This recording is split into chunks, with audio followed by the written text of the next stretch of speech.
I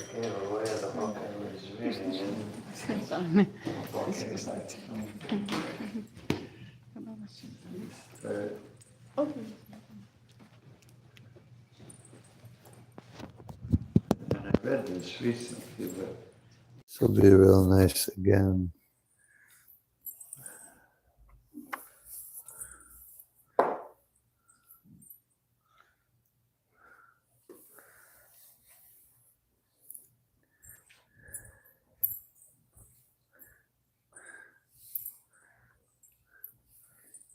I'll just start here at random.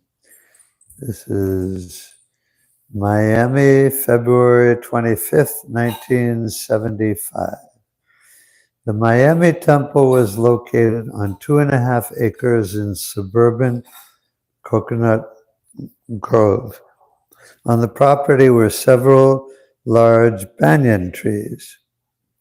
I didn't know they had banyan trees in Florida. And flowers and tropical vines grew along the fencing surrounding the property. To Srila Prabhupada, the climate was similar to India. As he was entering the temple room on his arrival, Prabhupada noticed an adjoining room housing tulsi plants, and he entered. Srila Prabhupada smiled to see the room crowded with very healthy tulsis in large pots. He then entered the temple room. Once again, Srila Prabhupada beheld Gaur as the worshipable deity. He had just come from Caracas, where the same two transcendental brothers were the presiding Archa-Vigraha incarnations. It was mid-afternoon, and Srila Prabhupada sat on the Vyasasan and addressed the 20 or so devotees who had gathered in Miami for his arrival. It is great fortune for you, Srila Prabhupada began. Sri Chaitanya Mahaprabhu appeared for delivering all kinds of fallen souls in this age. Srila Narottam Das Thakur sings, Papi Tapi Jata Chilo Harinama Udharilo Tar Sakshi Jagai Madhai. So, Brajendra Nandani Ye Sachi Sutta Hoilo Se Balaram Hoilo Nitai. The same Krishna and Balaram. Krishna has appeared as the son of Mother Sachi, and Balaram has appeared as Nityananda. Their business is to deliver all fallen souls, especially in this age, Kali Yuga. So Chaitanya Mahaprabhu's mission was that he should be present by his name, by his form, by his pastimes, in every town and village of the world. And you are fulfilling his mission. So undoubtedly you will be blessed, and you will get Krishna's mercy through the mercy of Chaitanya Mahaprabhu. To understand Krishna is not so easy thing. Srila Prabhupada emphasized the difficulty of attaining spiritual knowledge in the material world. Recalling a recent talk with a psychiatrist in Caracas, he told how the man had adamantly refused to understand the existence of the soul. So the devotees were fortunate. Anyway, there's one place I heard recently where somebody asked Prabhupada if Krishna comes in the fallen age with so much sinful activity, how is he here now? This very fallen age, so much suffering, so much sinful activities everywhere, all over the world. And people wonder why so much suffering in the material world. Why are there so many demons ruling countries? Why so much cruelty? Everyone is so sinful. Everyone is eating meat. Not everyone, but almost everyone is eating meat, running huge slaughterhouses where the business is so vicious, and not everyone is working in the slaughterhouse, but everyone is guilty of taking the results of the slaughterhouse killing, and everyone is living in just an extremely, extremely sinful life. Most people don't even know it's sinful. And even so many people who know it's sinful to eat meat and do all the crazy things that everyone is doing, they don't. So many people don't care. Well, so what if it's sinful? I'm getting what I want to eat, and I'm living my life, and things are okay. Oh, who cares about God? Who cares about sin? So it's a very, very difficult age. The Kali Yuga is an ocean of faults. Like if you go out and swim in the ocean, what do you find? You find water everywhere. It's an ocean of water. So if you swim in, if you take birth in Kali Yuga, it's an ocean of faults. Everything is contaminated. Everything is faulty. Everything is a total mess and disaster everywhere. It's an ocean of faults.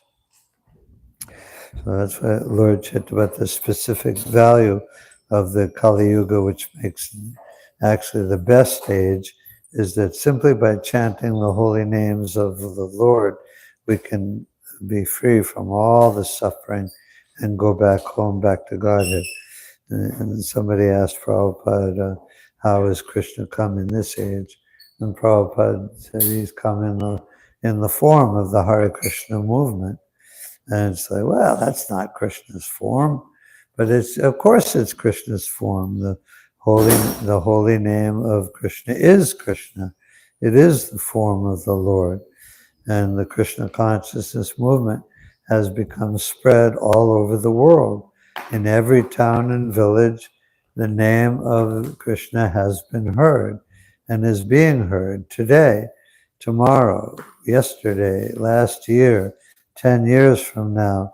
The holy name of Krishna, because of Prabhupada's preaching and distribution of the Sankirtan movement, being empowered by Lord Chaitanya, the holy name of the Lord is everywhere, all over the world, and people are being liberated and going back to home, back to Godhead, everywhere, becoming devotees in this life and the next life, 10 lifetimes from now. Everyone is being benefited by beyond their wildest dreams to go back to Godhead. So just like I referred to the third verse in the Damodarastakam, the residents of Vrindavan were drowning in pools of ecstasy. So everyone can imagine drowning in a pool of water, and of course it's very fearful to everyone. Sometimes may have been in the ocean and you may have come close to drowning. Obviously you didn't drown if you're here, but you may have come close to drowning. And but the residents of Vrindavan are drowning in pools of ecstasy. We don't even know what ecstasy is. We have a glimpse of ecstasy in Krishna consciousness, and that keeps us encouraged to chant Hare Krishna. But what could it possibly mean to drown in pools of unlimited spiritual ecstasy? We hear the words and I can understand them by their meaning, their English meaning, or their Sanskrit or Hindi or Bengali meaning. We can understand what the words mean, but who can imagine what it means to drown in a pool of Krishna conscious ecstasy? But yeah, so these are the Krishna consciousness, the result of chanting Hare Krishna. And everyone is being benefited all over the world. Everyone is being saved. Srila Prabhupada, Prabhupada emphasized many times, you'll hear in Prabhupada's lectures or read in his books how to worship Radha. Krishna is very difficult. He says many times we're not worshiping Radha Krishna, we're worshiping Lakshmi Narayan. Krishna is Radharani in the form of Lakshmi Narayan. And because in our beginning state, in our neophyte condition, we're not qualified to worship Radharani and Krishna in Vrindavan yet, but we are worshipped. But and then Prabhupada moderates it and mixes the two together very often. We do worship Radha Krishna. Like what are we chanting when we call Krishna Radharani, Radha Gopi Vallabha, or Radha Madan Mohan, or Radha Shamasundar? We are worshiping Krishna and Radharani in Vrindavan, but we always do it in the mood of humbleness, that I'm not qualified to worship Radha Krishna, but somehow or other, by Krishna's mercy, by Prabhupada's mercy, I've become connected with the disciplic succession from Sri Chaitanya Mahaprabhu. He's the embodiment of Radharani and Krishna together. So by causeless mercy, we're worshiping Lord Chaitanya in the Sankirtan mission, and he is the form of Radha Krishna. So yes, it's difficult to worship Radha Krishna in Vrindavan, but it's been made very easy for us. Spiritual life, pure devotional service to Krishna in Vrindavan has been made very accessible and very easy for us. But we don't jump up. We're very careful as neophyte devotees to maintain, to always think of ourselves as fallen souls, as not worthy of all the mercy that we've been getting and everything. We maintain we know the dangers of not remaining humble and becoming somewhat prakrita sahajiyas, or everybody has some prakrita sahajiya in them. Every conditioned soul has some mayavadi impersonal mentality mixed in. Everybody definitely has some demoniac, some desire for individual sense gratification, lording it all over the material energy, mixed in with our attempts to become purified.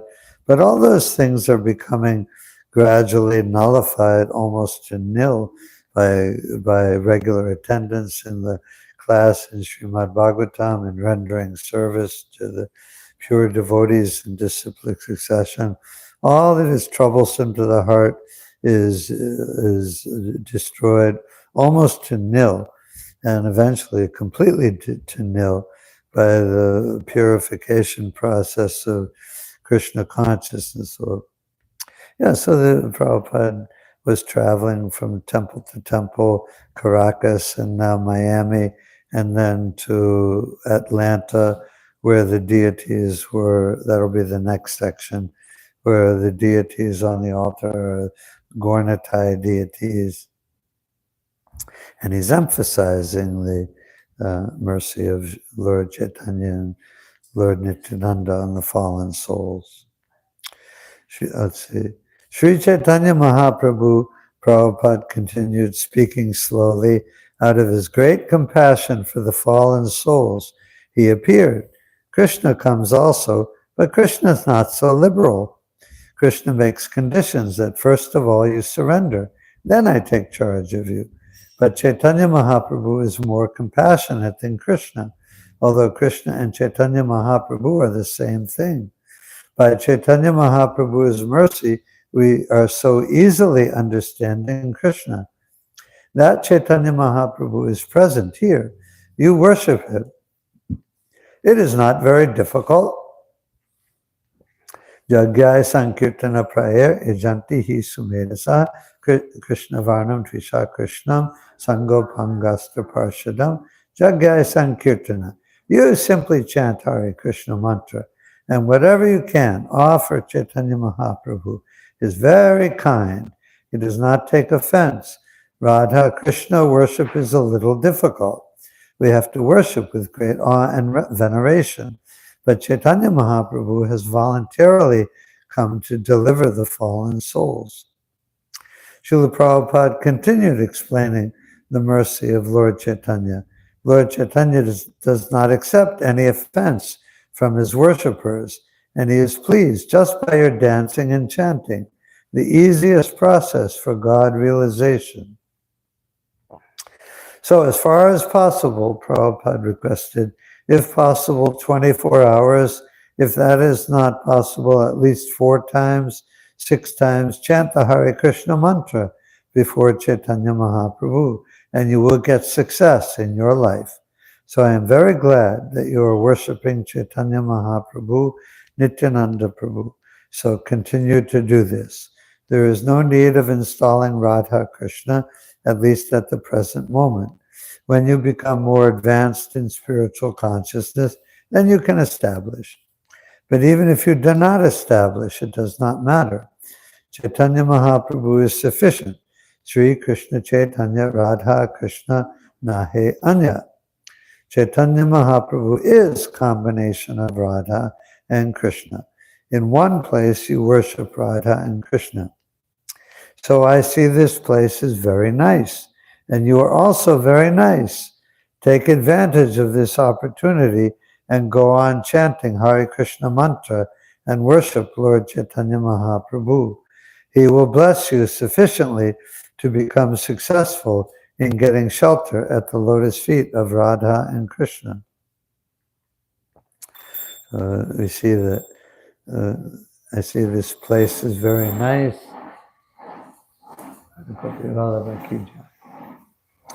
I see this place is very nice, and you are also very nice. So we should always keep in mind the people we live with in the temple, or the congregation, people who come, all the devotees are rare souls. They're not ordinary souls. They're great. All the devotees are great, great souls. You may think, oh, I'm not a great soul, I'm a fallen soul. But you're a great soul. In that analysis, I'm a great soul. We're all great souls. Everyone we live with and associate with every day. Everyone is a very rare, very great devotee. You may think, oh, he's new to Krishna consciousness, or she said that to me, and that means she's not very purified, or she has this fault or that fault, or he made this mistake and he did that wrong, and he didn't do this or he didn't do that. So we have that fault finding, or I call it fault looking tendency. We don't only find faults, we look for faults. And oftentimes, sometimes there are actual faults. We have faults. We're neophyte devotees. We have faults. And Prabhupada compared those faults to pockmarks on the moon, that there are dark spots on the moon. But that doesn't make the moon any less beautiful. The moon is extremely beautiful. It doesn't matter. It has some spots on it. So devotees have some faults. We're neophyte devotees. But those faults are insignificant, and they'll be washed away in due course of time, very shortly, by their chanting of Hare Krishna. My faults will be washed away also. So all the devotees are very, very great souls. Let's see. Yeah. Sometimes we start thinking that we are senior devotees and others are junior devotees. Yeah. And we forget that we are nobody's master. We are servants. So in that situation, we think we are senior with this person, so we keep finding fault with that person, but that person might be senior to us. Yeah. How should be our attitude while taking care of other devotees?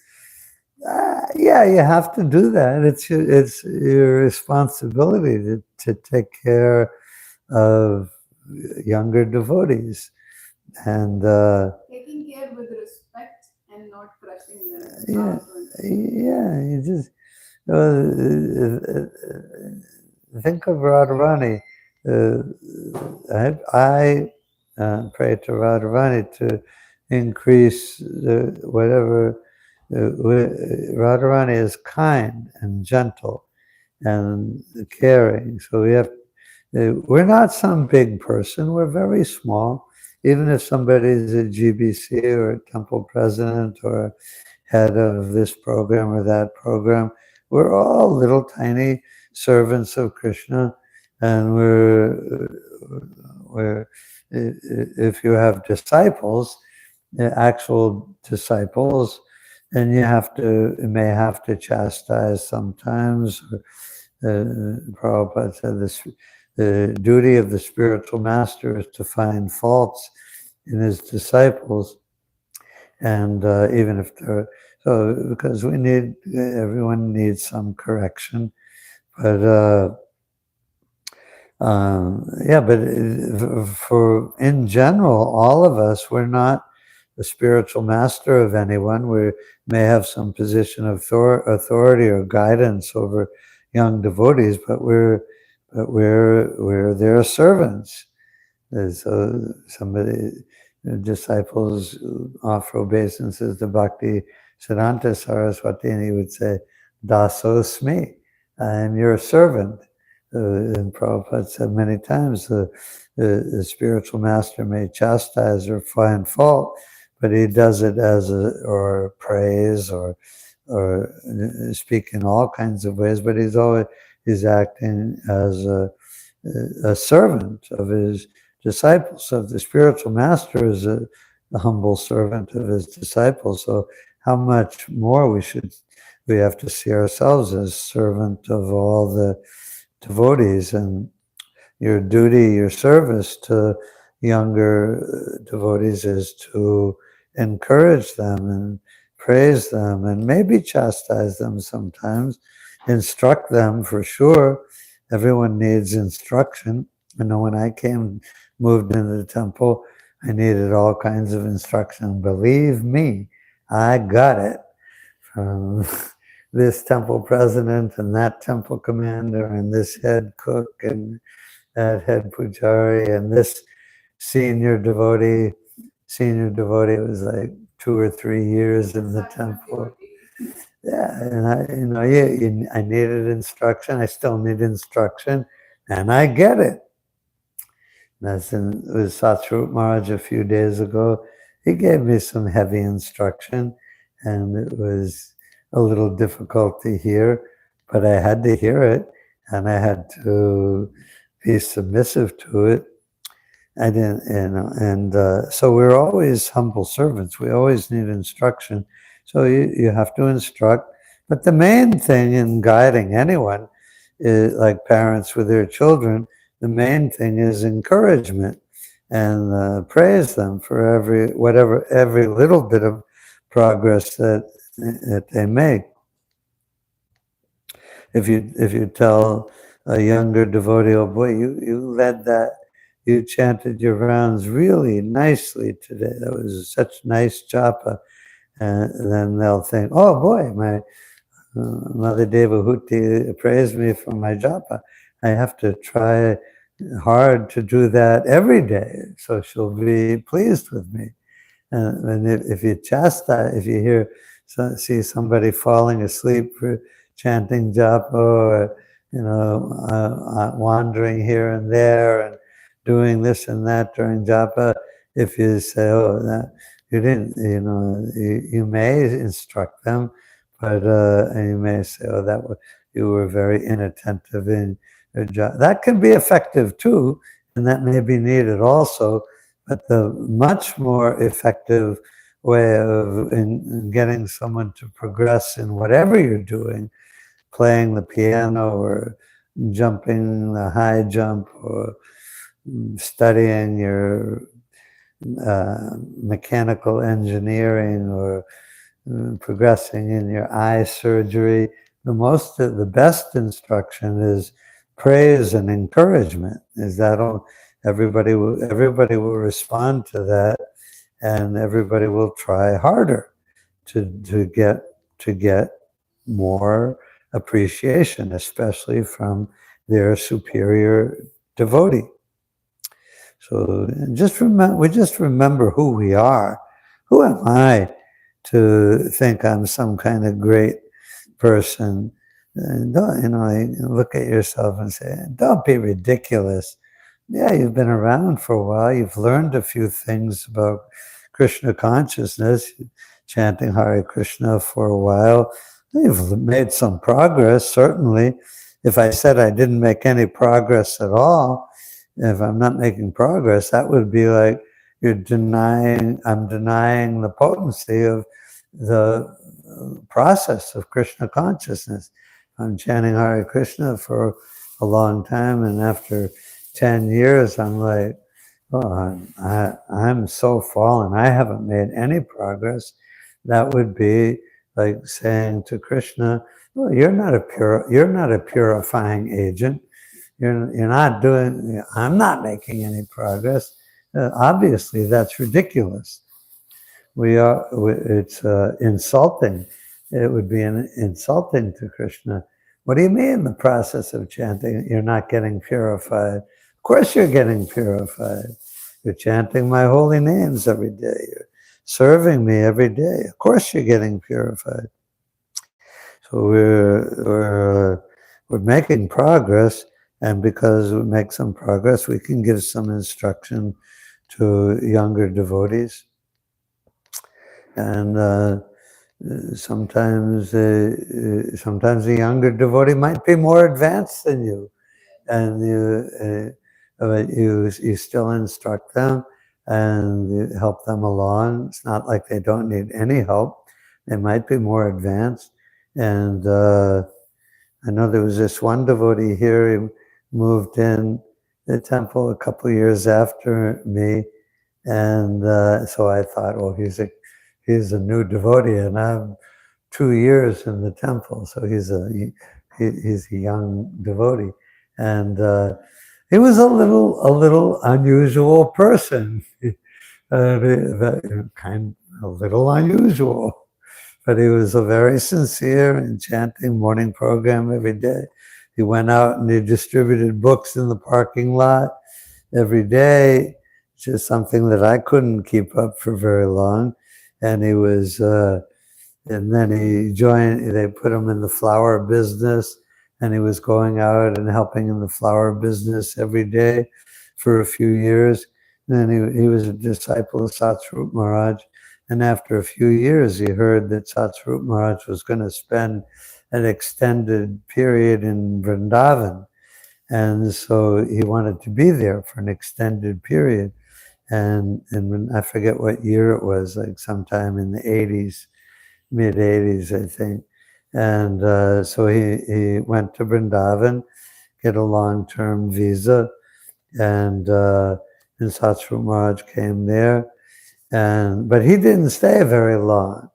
But Satsvarup Maharaj didn't stay that long, like he said he was planning to do. He didn't. He came back to the United States and did other things. But this devotee, his name is Bhagavat Purana. Any of you know Bhagavat Purana in Vrindavan? His American body. He grew up in Spain, but he joined here in the temple in Boston in like 1977 or 78. And he moved to Vrindavan, and he never left. He's still there to this very day. And when he was a new devotee here, I used to think I'm older devotee. I know more than him. I'm more advanced than him. But it became obvious that he's obviously much more advanced than me. And he did so many austerities on book distribution and other things that I couldn't do. And then he moved to Vrindavan. He never left. And he's a Vrajavasi there for so many years. So we may think that somebody, he's a new devotee, but they may be more advanced than me. And Prabhupada, and we can see everybody like that. Why not? Everybody is advanced. Everybody is a great soul. Look at what everyone's doing. Look at all the great service everyone's doing. in Krishna consciousness, so sincere, so humble, so dedicated, so devoted. They're all great souls. And Prabhupada even said that a spiritual master wants to see that his disciple advances more than him. Amen. Amen. And he gives the example of a father who has his children. And generally, everyone's envious of everyone in the material world, but it's not so much with the parents and the children. The father may really enjoy seeing the son become a better athlete than he was, or a better musician, or a better whatever, or a better devotee, more advanced devotee than him or her. So because because he's not envious of son or daughter. Parents aren't, and they want to see the children do even better than they did. Thank you so much for such detailed answer. I want to ask, like, yeah, you put it so rightly in mind that it is because of envy that we misbehave with others.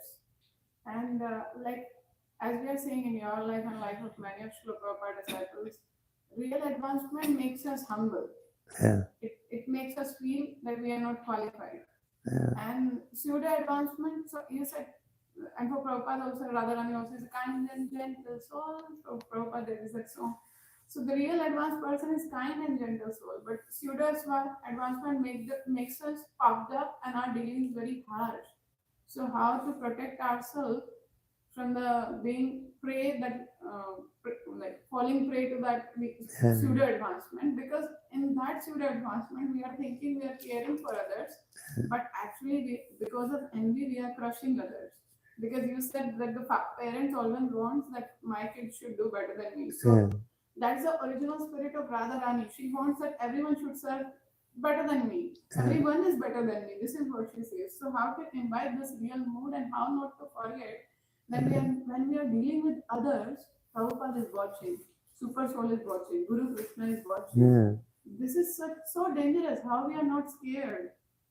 So how to maintain the right mood? Well, the thing is, all the devotees are very intelligent, and all the devotees are very thoughtful. All the devotees are very self-analytical, and we're always and we hear the philosophy every day, and we hear the crucial points repeated over and over and over again. So how to guard against this, how to guard against that, how to not do this, how to not do that. We just have to be thoughtful and introspective and intelligent and think and look at ourselves honestly and say, look at you. Look how you talk to that person. That wasn't good. Look at how you behaved in that situation. We should chastise ourselves, and not too harshly. We have to be a little kind of kind and gentle with ourselves also. It's not good to be too harsh or critical with ourselves, but we should definitely be more critical with ourselves than we are with other people, other devotees especially. But we just have to look at ourselves honestly, and that's one of the main facets of being a devotee, is we're always examining our thoughts and our words and our actions. We're always looking within and thinking, why did you do that? Why did you say that? That wasn't good. Don't do that. Don't talk like that. We just have to be thoughtful. All the devotees are so intelligent. And we know the philosophy, and we hear it every day, over and over again, the same things. We just have to apply it to ourselves. First and foremost, apply it to ourselves. How to protect ourselves from such a devotee? Because being junior, we think that we can't utter a word, and the senior is pseudo advanced. And senior is like, oh, because original spirit in Golok Vrindavan is that gopis are getting inspiration from seeing other gopis serving nicely. Yeah. It's not that to increase their service, they are crushing others' service. Yeah. So, Well, devotee, you have to be a little tough too. yeah, And everyone has some toughness in them. We're not wet dish rags or doormats we can't stand up for ourselves, at least internally. You may not be able to say anything. In a lot of situations, it's not good to say anything, but we can. But internally, and if there is some ongoing question, you can appeal to a higher authority or to a senior devotee for instruction or intelligence how to see things. And Krishna, you have to. We're not weak devotees. Every spirit soul is part and parcel of Krishna, and Krishna is unlimitedly strong and powerful. And each of us, we're each part and parcel of Krishna. So everyone has some internal toughness and durability in them. We don't have to just lie down and be trampled on. We can, anyway, that's what I would say. Thank you so much, Prabhu. And I just remember my Guru Maharaj was telling Rukmani Krishna Prabhu, that is a very nice devotee. The Guru Maharaj was telling him that in spiritual life also, we should not have personal spiritual ambition. Means we should cooperate with other devotees, because this is the original Prachetas, that Lord Shiva is pleased because they were serving together. Yeah, that's why we live together. We live together to help ourselves, but we live together to help each other. Chant Hare Krishna and serve the deities and go back to Godhead. That's why there's a temple with devotees living in it. That's why we have a congregation of devotees. Lord Chaitanya, everywhere he went, he wanted to go to Vrindavan, but there were thousands of people following him. So who was it who told them shouldn't go to Vrindavan with a big crowd of people? I think you just read it yesterday. And anyway, so what? Yeah. So he didn't go at that time, but he went later with Balabhadra, Bhattacharya, and then. But wherever Lord Chaitanya went, there were always people who wanted to join him and follow him. And in some villages he traveled to, there were so many people went there to see him that they dug up all the dirt in the village around to keep some of the dirt and bring it home. And there were like holes all over the place. And so that's why we serve Krishna together. The section in Chaitanya Charitamrita, Radharani, it says Radharani is 10 million times happier when she sees the gopis enjoying with Krishna than when she's personally enjoying with Krishna. And the gopis are 10 million times have more bliss when they push Radharani forward to be with Krishna than when they're with Krishna. So it's like they're enjoying 10 million times more, and Radharani is enjoying 10 million times more than them. And they're all enjoying 10 million times more than Krishna, and he's enjoying a lot and being with them. Anyway, the Krishna consciousness is infinite, unlimited. And there's one of the songs is by Narottam Das Thakur. I forget where Lord Chaitanya wanted Lord Nityananda to go to Bengal and preach, and Lord Chaitanya was digging a canal to.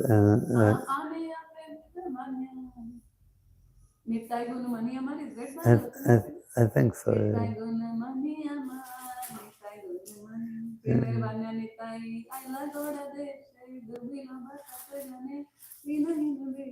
brought the flood. So Nityananda has opened that. That one only you're saying.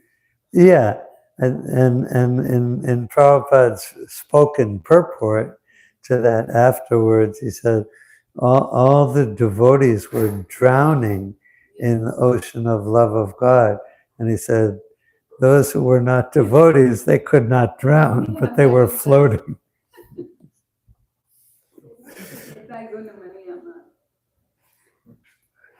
All right, let's stop there. I have to go to the doctors.